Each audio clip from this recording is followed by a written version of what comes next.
Hi, I'm Susanna Bowling, and this is live from the Hotel Edison. Times Square Chronicles presents. My guest today is a producer of one of the most iconic shows ever to have hit off-Broadway and then film, Grease. He also won a Tony Award for his award-winning production of Torch Song Trilogy. He's got new shows coming up, but we're also going to talk about the old shows. We're with producer Ken Weissman. Thanks, Susanna. You're welcome. Good to be here. This is great. So, Grease, lead me down that path. Well, it all started because this was the August of 1971, and I get a call from my college roommate. He had become a dentist and was taking an orthodontic course in Chicago. And he calls me and he says, my wife and I went to this basement theater. It's a community theater, an amateur theater, in the basement of this old trolley barn. It's called the Kingston Mines Theater. He said, and we went to see this. It was kind of a play. It had some music in it. But the song sounded just like when we were in high school. And that would be back in the 1950s. And Phil, who was always a pessimist, he never had a good word to say about anything. It got to the point where he couldn't say a good word about anything because he didn't want to ruin his reputation. But to hear him so enthusiastic, I thought, you know what? Maybe I ought to go see this. I had done 2 shows by then. And What so had he you knew. done? My first show was Fortune in Men's Eyes, which Sal Mineo directed, and that did well. And then And Miss Reardon Drinks a Little with Estelle Parsons and Oh, Julie wait. Harris. You did that? Yeah. I saw that in L.A. And ended up getting to meet Julie Harris from this. She was lovely. Very, very shy. Love that show. But it was great in Boston to watch her build the role, you know. You know, an actor building a role in out of town and then turning it into a tour de force by the time you get to New York is just fascinating to watch an actor that can do that. You know, I had an actor come up to me one time at a party and it said, does the producer do anything besides raise the money? And I said, well, tell me, does the actor do anything besides learn the lines? And watching Julie Harris gives you an exact answer to how an actor builds a role. You learn the lines first, just so you can start building the role. But she was Absolutely. great. Yeah. Okay, Yeah. go back But on. now Sorry, back but to Grease. I had to ask that question. Yeah, no, it's fine. So I had done 2 shows, and he knew I was looking for a third. And so I got on a plane, I flew out to Chicago. He and his wife, Susan, picked me up at the airport, and we went to the Kingston Mines basement theater where there were no seats, so they just handed us like a newspaper to sit on. Really? And the scenery was brown painted paper, you know, and you could see the cast had done themselves, and you could see the drip marks, you know. And I remember remarking to Phil, because I started putting on shows in my basement when I was 11 years old. Wow. And I said, we had brown painted scenery too, but we didn't have any drip marks. Anyway, the show started, and suddenly I started seeing my yearbook come alive. And I knew that everybody else in that audience was seeing their yearbooks come alive also. It wasn't quite a musical that didn't have quite a book, and it didn't quite have a whole score. But what it did have was that you believed totally that these kids had just materialized out of a yearbook. They weren't actors, they were the real thing. When they left, they kept the same outfits on. They went into a jalopy and went out for hamburgers. And so when I met with Jim Jacobs and Warren Casey, who had written this, afterwards, you know, I said, the one thing that you guys got like 200% right, was the fact that I really believed they were real.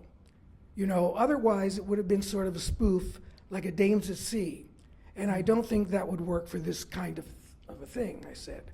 But I said, if you want to move to New York, I said, I'll work with you on developing it as a full musical. With this in mind, that we keep that kind of reality going, which means that every choice we make, the director, the choreographer, the designers, everybody we choose would have to be chosen with that in mind, you know, making the audience feel that they're looking at real people coming out of a real yearbook. And so they agreed to move to New York. When the show opened, And it was established as a hit. Jim Jacobs came over to me and he said, when we told people that we were moving to New York and that you were going to work with us and produce our musical, they said, don't do it. Those Broadway people are going to ruin your show. Chicago chauvinism, he said. Who from the original Chicago production moved to the New York production? Well, for the original Broadway production, Jim Canning, who would play Duty in the production out there on the weekends, I hadn't seen him because it played during the weekends in the summer, and I got to the last weekend before it was running, fortunately. And he had already left. But he came into audition, and we loved him. I mean, Jim Canning was great. He was Duty personified 100%. Now, Mary Lou Henner did not come into audition, and there's a whole thing about that, but she never came into audition. She had also been in it the first couple of weekends, so I didn't get to see her when I went to see it out there either. But she did. What happened was we were having trouble for the national tour, first national tour, finding a Marty.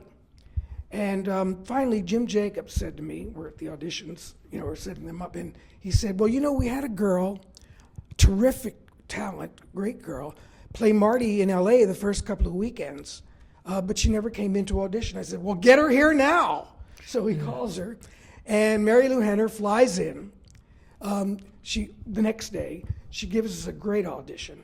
And so we said, we're going into rehearsal. This was like a Thursday. We're going into rehearsal Monday, Mary Lou. So she said, okay, I will do it.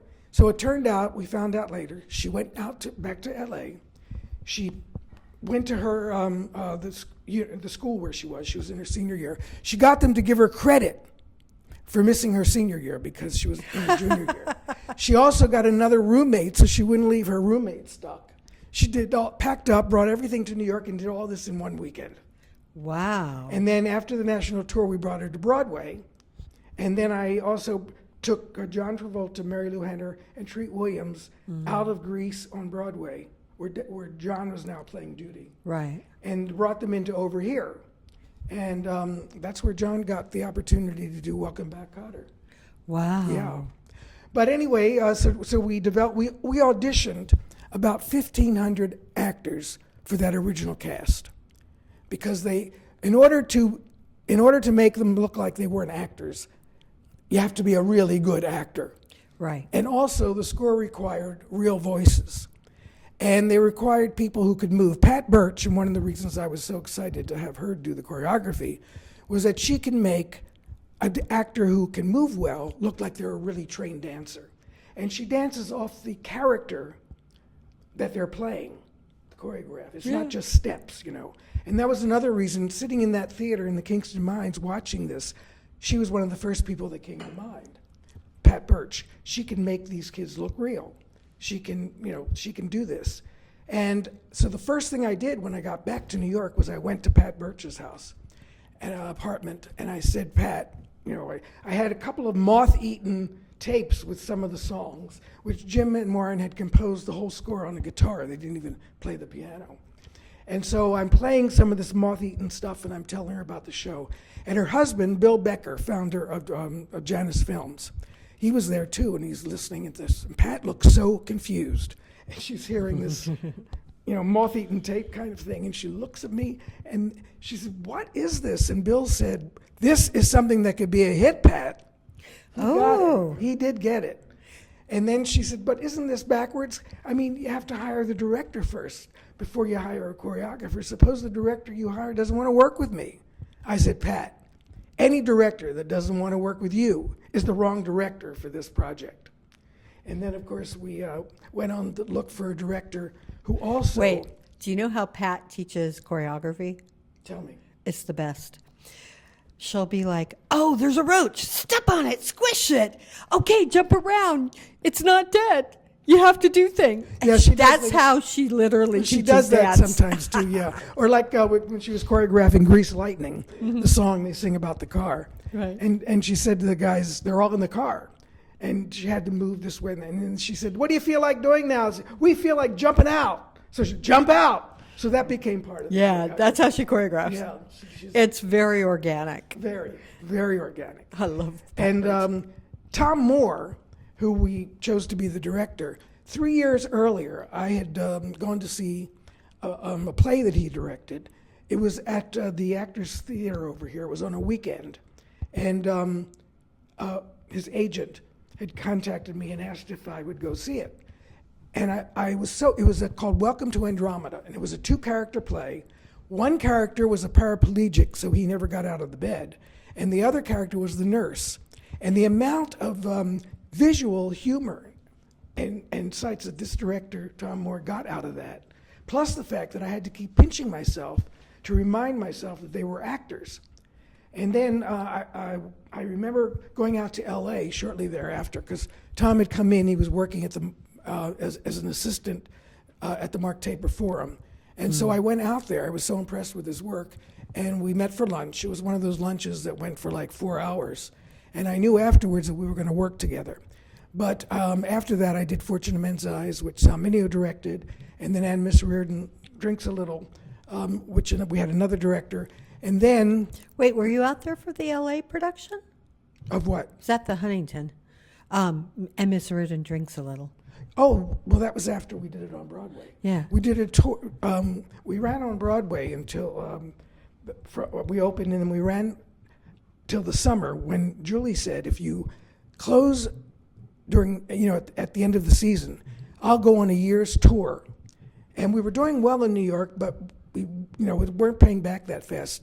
And so we all knew, my co-producer as well, that if we went on tour, we not only would pay it all back, but we'd make a nice profit. So that's what we ended up doing, and we did play out there. Yeah, the Huntington Harford. The Huntington Harford. That's where I saw it. Yeah, we did Turtzong there too. Yeah, at one loved. point. But so I remember Tom, and so I had him fly in to meet Pat Birch and to meet Jim and Warren, who are now in New York. So Pat is supposed to be having a meeting with John Houseman over at the Lincoln Center. He was head of the. Besides being an Academy Award actor and that, Right. but he was also head of their theater department. And so she's like itchy because Tom is late. And what had happened was he had decided he was going to take a cab. And that is something even to this day that Tom resents taking. He likes public transportation. But he took a cab because he didn't want to be late and there was nothing but traffic. Oh, God. So he got there late. But the minute I sat the two of them down on a couch, and I was over here sitting, and the minute they started talking to each other, that was it. The chemistry was perfect. And so then the next thing we did was we took Tom to meet Jim Jacobs and Warren Casey, the writers, at Joe Allen's restaurant. So we're sitting there, and Jim Jacobs is very outgoing. He's a really outgoing guy and warm and everything like that. Warren Casey was quite a character, very quiet, very judging, and as a matter of fact, we used to make a joke about the fact that he carried his Dramatists Guild contract in his briefcase at all times.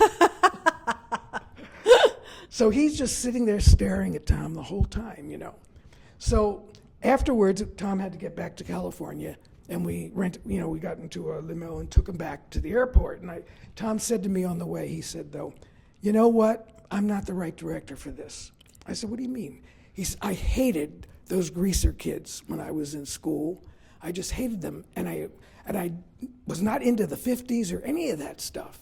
He said, they're so ugly. I thought these characters were so ugly. I said, I know, Tom, but you will make them likable. You will give them, some vulnerability, and you'll make them likable as you develop the script with them and as you direct it.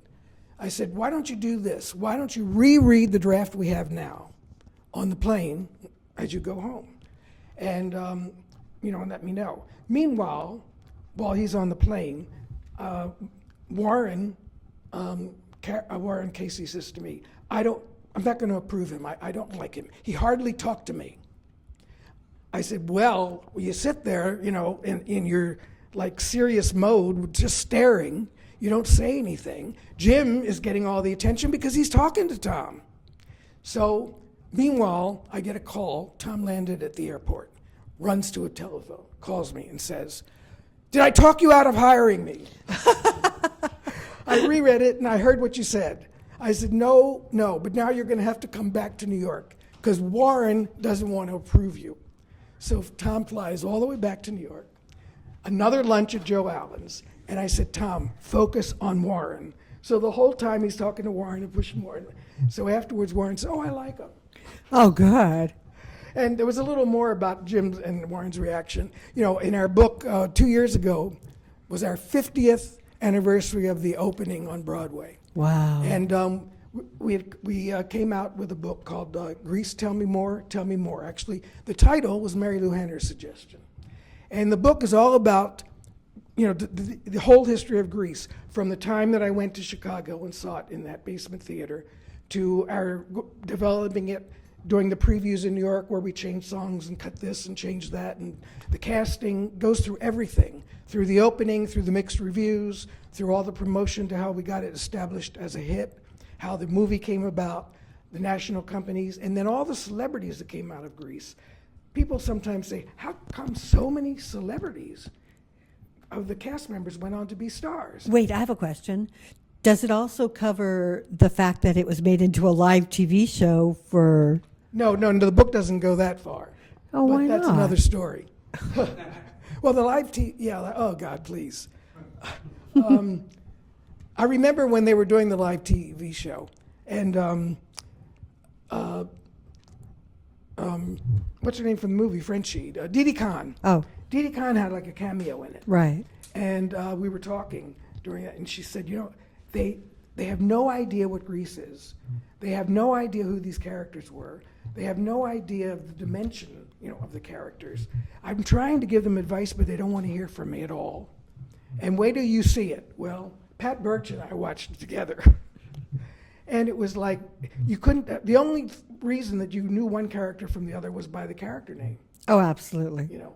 And it was like, please. And also,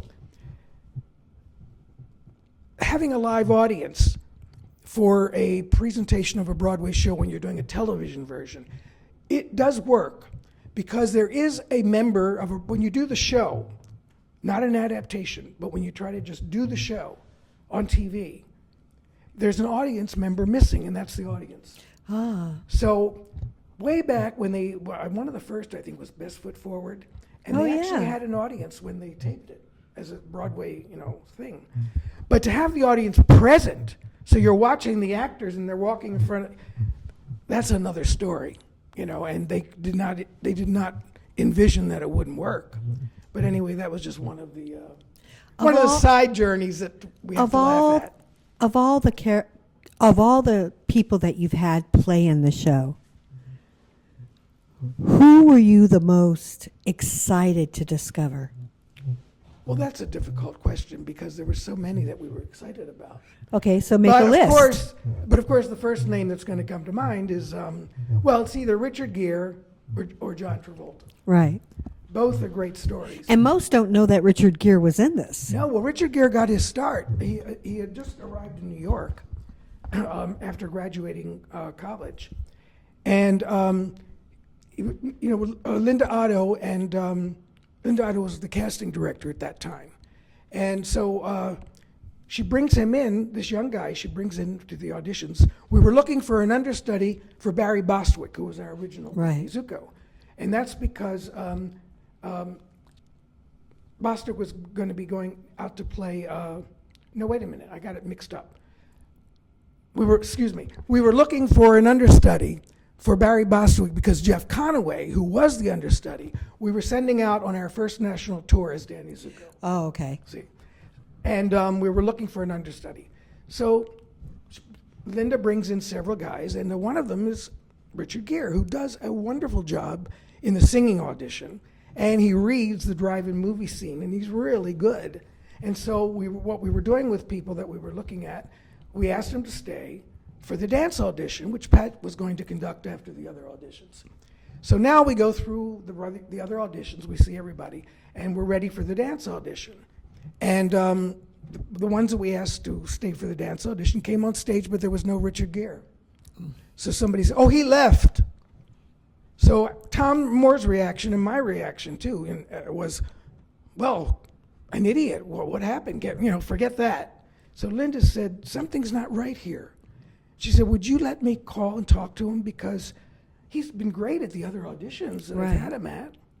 So I said, Tom says, forget it. I said, no, do it. So, okay, she calls me later and she said, he had never in his life done any dancing. And he was waiting there and he just panicked and left. Aww. She says, can I bring him back? I said, yes.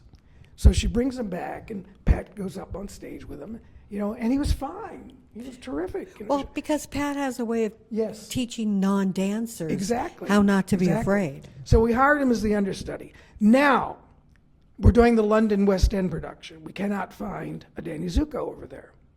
And we've been looking and we're looking and we're looking, and there's nobody that I can approve of that can hold the show up like a Danny Zuko that we need.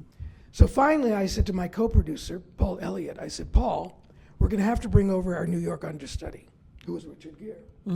I said, bring him. We can bring him over on that thing where you bring somebody over for 6 months, and then replace him then.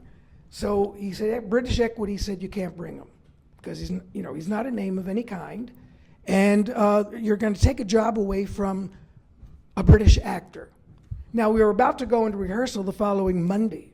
The whole cast had been selected except for Danny Zuko. All the actors had made all their arrangements, whatever they had to do to be able to go and be ready to rehearse for the West End run. So I said, it's going to take away a job not just from an actor who could have played Danny Zuko, but you're not going into rehearsal because I'm not approving any Danny Zuko that we had on that list.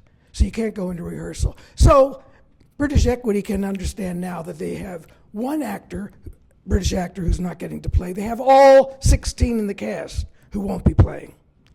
Well, what do you think happened? Richard Gere got to play. 24 hours later, less than that, they said, you can bring over your understudy. So, of course, we bring Richard over. Now, we're getting ready to open. I'm walking in Chelsea down the street, and two friends from New York, Phil D'Antoni and his wife. Phil's the producer of, God, why do I blank? That where the police chase and all of that famous movie, Chasing the Police. Chasing Police? No, and chases in the Cop? street. I don't know. Car chases. I don't watch car chase movies. You know this one. French Connection. Oh, I do know that movie. It won an Oscar. Yes, it did. So anyway, we say, what are you doing here? And so they said they were there for whatever reason. And he said, what are you doing? I said, we're opening Grease Thursday night. You got to come. Oh, we'd love to. So they come, and they fall in love. Both of them, they fall in love with Richard Gere. And Phil gave him his first movie. It's a TV movie, but that set him off to everything else.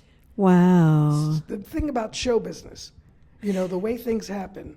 Only in that world. How many actors from Greece actually went on to bigger things? Well, do you have a number? Of course, John Travolta. Of course. Right, of course. And that's a whole story. Mary Lou Hanner. How we got him into the movie and all of that. And then there's Treat Williams, Mary Lou Hanner, Eileen Patrick Kristen. Swayze. Oh, yeah, I forgot about him. And I may... Eileen Kristen. Eileen Kristen, yeah. And there may be a few more that I'm forgetting. Alan Paul, the Manhattan Transfer. Oh, Was yeah. our original teen angel. Okay. And as a matter of fact, when they were trying to form that, he was the only one working. So his paycheck went to help develop the Manhattan Transfer. Wow. And Peter Gallagher. Peter Gallagher, of course. Peter Gallagher. And Our fabulous videographer knows them. Is there any more that we should know about? yeah. Oh, okay. Yeah, Peter Gallagher, can't forget him. He was great. And one of the reasons people will ask, well, how come so many names, came out of Greece? And I said, because it was such a strict thing when we were casting to make sure they had the right acting talent and the vocal talent. So no wonder, so many became famous. Oh, wait. In the second version, Laura Osnes. Who? Laura Osnes. No, not in our productions. No, when you guys did the revival, You're the One That I Want on TV. Oh, and that one. Who won was Laura Osnes. Yeah, I wasn't involved in that. Oh, you weren't? No, I didn't get involved in the revivals. They came later, and but I do remember the revival that I think it was the last revival that was done. But anyway, they invited Barry Bostwick, Mary Lou Henner, and myself, and a couple of the other alumni. I think Eileen came to the opening, and this was the one that the choreographer. The one with choreographer. Rosie O'Donnell? No, this was the one after Rosie O'Donnell. Yeah. Anyway, we're sitting there, and this is the one where they had the contest to decide who's going to play Danny. Yeah, and who's going to play Sandy. Yeah, this is the one that Laura Osnes won. Yes, Sandy. Yes, right, exactly. And we're sitting there, and the production was very strange, and it was played mostly down front. And then when it came time for Raining on Prom Night, they kind of, this wagon comes screeching on, screeching on. And I had said to everybody, we got to behave ourselves. And the screeching wagon comes on, and she's like getting ready to, and Mary Lou Henner couldn't help herself. She goes, ew! Oh my God. We are running. But afterwards, the ones that won the contest, the one girl you Laura. mentioned and the other, they just kept hanging around us. Well,